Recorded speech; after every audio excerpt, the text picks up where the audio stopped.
السلام علیکم ناظرین، کیا حال ہیں آپ کے؟ امید ہے کہ آپ لوگ خیریت کے ساتھ ہیں۔ ناظرین، قسط نمبر 2 ابراہیم علیہ السلام کے موضوع پر آج انشاءاللہ میں آپ کے سامنے لے کر حاضر خدمت ہوں۔ ناظرین، انشاءاللہ آج باقاعدہ سے شروع کرتے ہیں، آغاز کرتے ہیں ابراہیم علیہ السلام کی زندگی اور ان کا خاندان اور ہجرت اور دعوت توحید پر مبنی لانگ ویڈیو۔ تو ناظرین، ابراہیم علیہ السلام ایمان اور ہجرت اور قربانی کی عظیم داستان چھوڑ کر اس دنیا سے چلے گئے۔ ابراہیم علیہ السلام، جنہیں اللہ تبارک و تعالیٰ نے خلیل اللہ یعنی اللہ کا دوست کا درجہ دیا، ان کی زندگی سراپا قربانی، صبر اور توحید کی دعوت سے عبارت ہے۔ ناظرین، وہ دنیا کے ان عظیم انبیاء میں سے ہیں جن کی نسل سے نبی کریم صلی اللہ علیہ وسلم تشریف لائے۔ خاندانی اور ابتدائی زندگی ابراہیم علیہ السلام کا تعلق عراق کے شہر بائبل یاور سے تھا۔ ان کے والد کا نام آزر تھا، جو کہ بت تراش اور مشرک تھا۔ قرآن میں بھی آزر کو ان کا والد ہی کہا گیا ہے۔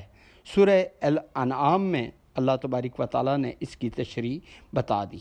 ان کے بھائی ہاران کا بیٹا جو تھا وہ لوط علیہ السلام بعد میں نبی بنے۔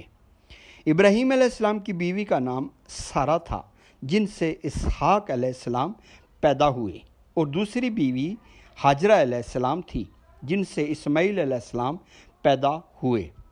ناظرین، دعوت توحید، ابراہیم علیہ السلام نے بچپن ہی میں سے دعوت توحید پر یقین رکھا۔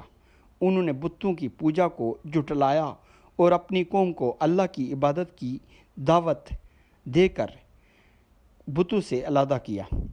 جب قوم نے انکار کیا تو ابراہیم علیہ السلام نے بتوں کو بھی توڑ دیا، اور اس کے جواب میں قوم نے انہیں آگ میں ڈال دیا، لیکن اللہ نے آگ کو ٹھنڈا کر دیا، اور اللہ تبارک و تعالیٰ نے آگ کو حکم دیا، قلنا یا نار کونی بردوں و سلامن علی ابراہیم، کہ اے آگ ٹھنڈی ہو جا۔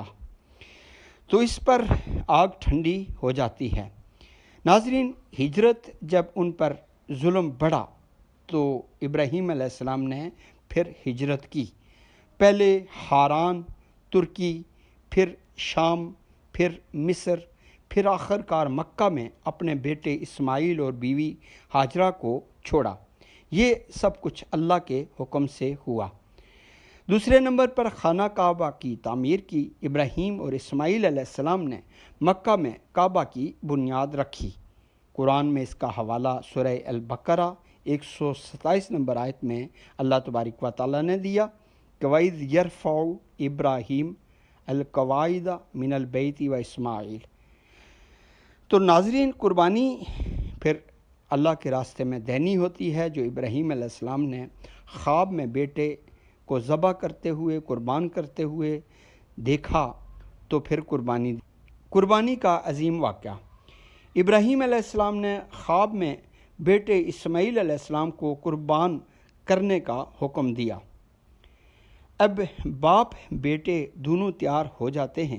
اللہ تبارک و تعالیٰ نے اس قربانی کو قبول فرمایا اور جنت سے ایک مینڈا بھیجا۔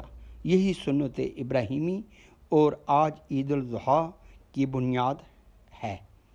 ابراہیم علیہ السلام کی وفات 175 سال کی عمر میں ہوئی۔ انہیں الخلیل فلسطین میں دفن کیا گیا۔ ان کی نسل سے تمام ابراہیمی ادیان یعنی یہودیت، عیسائیت اور اسلام کا آغاز ہوا۔ ابراہیم علیہ السلام کی زندگی ہمیں توحید، صبر، قربانی اور اطاعت الہی کا درس دیتی ہے۔ وہ نبی جنہیں اللہ تبارک و تعالیٰ نے امتوں کا پیشوا بنایا۔ انی جاعلک للناس اماما، سورہ بقرہ 124 نمبر آیت۔ ناظرین، امید ہے کہ آپ کو ابراہیم علیہ السلام کی سٹوری پسند آئی ہوگی۔ اسی کے ساتھ میں آپ سے اجازت چاہتا ہوں۔ اللہ حافظ۔